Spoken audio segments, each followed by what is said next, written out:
হাজোৰ আন্ধুপাৰা শৌলমাৰী খলিহামাৰী পথৰ শোচনীয় অৱস্থা যাতায়াতৰ ক্ষেত্ৰত ৰাইজৰ দুৰ্ভোগ হাজো শুৱালকুছি বিধানসভা সমষ্টিৰ সংখ্যালঘু অধ্যুষিত আন্ধুপাৰা শৌলমাৰী খলিহামাৰী অঞ্চলৰ বাট পথৰ চৰম দুৰৱস্থা যাতায়াতৰ ক্ষেত্ৰত নৰক যাতনা ভুগিবলগীয়া হৈছে ৰাইজে গ্ৰামাঞ্চলৰ পথটো বোকা পানীৰে ভৰি পৰা যাতায়াতৰ বাবে ভীষণ সমস্যাৰ সন্মুখীন হৈছে সৰ্বসাধাৰণ ৰাইজ বাট পথৰ দুৰৱস্থাই জিয়াটো ভুগাইছে গাঁওবাসীক সদা ব্যস্ত পথছোৱাৰে মৰণক শৰণ দি দৈনন্দিন যাতায়াত কৰিবলগীয়া হৈছে ৭খনকৈ গাঁৱৰ ৰাইজে আনকি বাট দুৰৱস্থাৰ বাবে ব্যৱসায়িক লোকসকলৰ উপৰি উপযুক্ত চিকিৎসাৰ পৰা বঞ্চিত হ'বলগীয়া হৈছে ৰোগী স্বাস্থ্য বিভাগৰ এম্বুলেন্সকে ধৰি আদৰণি সেৱাৰ পৰা বঞ্চিত হৈ আহিছে গৰ্ভৱতী মহিলা তথা প্ৰসূতি মাতৃসকল পথৰ মাজত পুখুৰী সদৃশ গাঁতৰ সৃষ্টি হোৱাত যান-বাহন চলাচলৰ লগতে পথচাৰী লোকসকল অহা যোৱাৰ ক্ষেত্ৰত ভীষণ সমস্যাৰ সন্মুখীন হ'বলগীয়া পৰিছে ইমানৰ পিছতো কোনো কাণসাৰ নাই হাজো শুৱালকুছি সমষ্টিৰ বিধায়িকা সুমন হৰিপ্ৰিয়াৰ অতি শীঘ্ৰে পথটো পকীকৰণ কৰিবলৈ গাঁওবাসীয়ে চৰকাৰৰ ওচৰত দাবী জনাইছে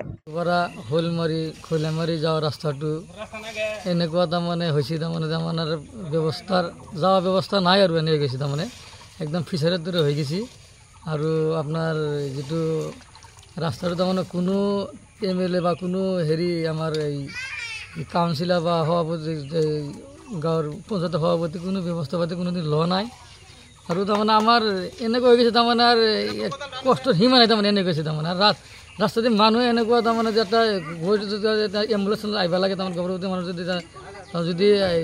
আহিব লাগে গাড়ীখন ক্ষমতা নাই এই ৰাস্তাতে খৈলামাৰী বা পাঠামচাৰ বা হেৰি চৰত যাবা কোনো ব্যৱস্থা নাই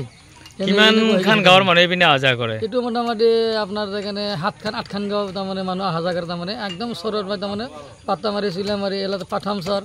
আৰু বৰচৰ এলা বহুত জাগা মানে ইটো ৰাস্তা আহি থাকে কিন্তু এইটোৱে মূল ৰাস্তা এইটোৱে তাৰমানে মূল ৰাস্তা কিন্তু বৰ্তমান এনেকুৱা হৈ গৈছে তাৰমানে ক্ষমতা নাই তাৰমানে যে আমি চৰতে বাইক এখন লৈ যাব নোৱাৰোঁ খোজকাঢ়ি যাব লাগিব তাৰমানে একদম এই চৰত গিল তাৰমানে খোজকাঢ়ি যাব লাগিব এনেকুৱা হৈ গৈছে তাৰমানে আমাৰ এনেকুৱা অসুবিধা তাৰমানে আমাৰ ৰাস্তা নে পুখুৰী এইটো একদম পুখুৰী বৰ্তমান ৰাস্তা নহয় এতিয়া বৰ্তমান পুখুৰী হৈ গৈছে তাৰমানে ইয়াত গাড়ী ফচিছে নাই ইয়াতে গাড়ী কৰা তাৰমানে আৰু জাষ্ট সে হেৰি নাই তাৰ দুখন গাড়ী দুই চাইডে বজি আছে এতিয়া মানুহ যাব মানে গাড়ীখনটো বজি আছে ট্ৰেক্টৰ নগৈ উঠাব নোৱাৰে এনেকুৱা চিষ্টেম হৈ গৈছে তাৰমানে হাজো সমষ্টিৰ বিধায়িকাই কিবা ব্যৱস্থা লৈছে নেকি না হাজো সমষ্টিৰ বিধায়কে তাৰমানে এতিয়া এই ৰাস্তা আহিব নাই ক'ত হেৰি কৰিব আৰু ক'ত ব্যৱস্থা ল'ব কোনো ইফালে নাযায় ক'ত তাৰমানে ব্যৱস্থা ল'ব কিন্তু আহিব নাই আন্দাবাৰত আহিছে মাজে মাজে নাহাকে নহয় কিন্তু ইটো ৰাস্তাতে তাৰমানে যোৱা নাই বা চৰত গ'লে ইফালে কোনোদিন তাৰমানে যাই পোৱা নাই কি ক'ব বিধায়কে এতিয়া আমাৰ এতিয়া তাৰমানে অনুৰোধ ৰাস্তাগিলা চাব লাগে আমাৰ এলা ঠিক ঠাক কৰি দিব লাগে নহ'লে আমি চলিব পৰা নাই এইকেইদিন তাৰমানে ব্যৱস্থা কৰিব লাগে